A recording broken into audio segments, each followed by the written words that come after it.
CBN Governor Godwin Emefiele has defended the decision of the Monetary Policy Committee to retain Nigeria's interest rate at 14%.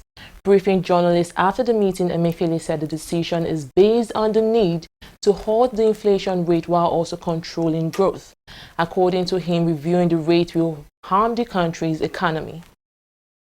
We know easing will inject liquidity into the system, we know it.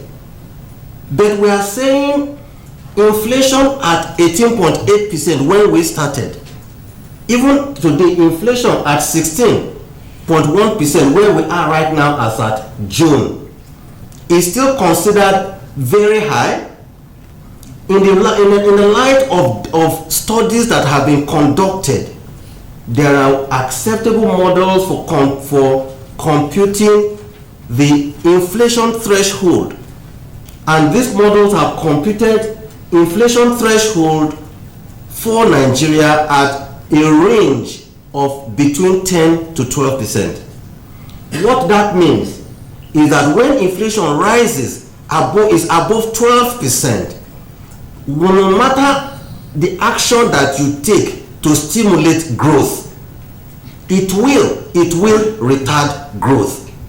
So the important thing is we needed to look at how do we reverse the trend in inflation, and we are happy that we have done so from 18.8 down to 16.1, and we are hopeful that it will continue to trend downwards.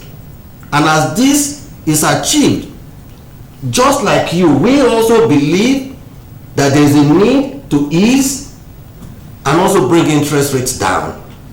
But we are truly not there yet because of the reasons I've stated, but also more importantly because we believe that easing now or reducing interest rates will pull the real interest rate further to a negative territory, which is a disincentive to investment.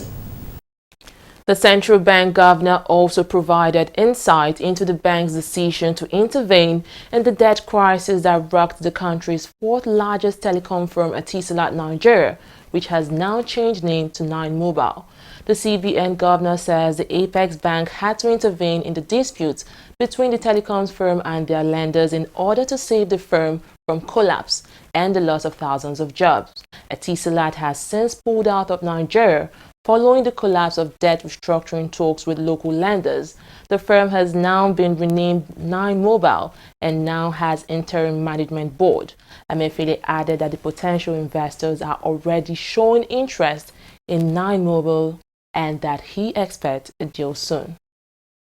The attempt by some creditors was going to lead to dismemberment of that company, and we thought that we could not allow 20 million subscribers to be running helter-skelter without services, and that we could not allow 4,000 or more staff of this company to just run in disarray because something wrong had happened.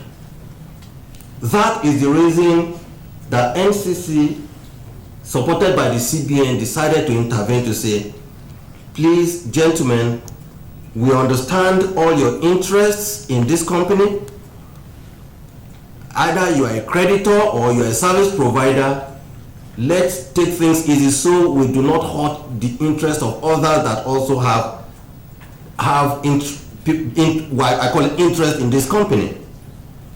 So that's the reason NCC, supported by CBN, intervened. But I must say that intervention has been positive. Etisalat has retained its subscriber base. Its 4,000 staff or so or plus have continued their work. And indeed, revenue, for the month of June, which was seen to be the most tumultuous for this company, had remained stable at least 16 billion naira monthly. A lot of people who were watching from the sidelines thought that Etisalat's revenue was going to drop drastically and that there was going to be flight to safety by the subscribers. This has not happened. This company, by its activity and operations, I would say remains strong. The revenue remains strong. and we would like to maintain this. The intervention through the institutionalization of an interim board headed by the regulators, I must say here that is temporary, and our own plan is that this should not take more than maximum 90 to 180 days.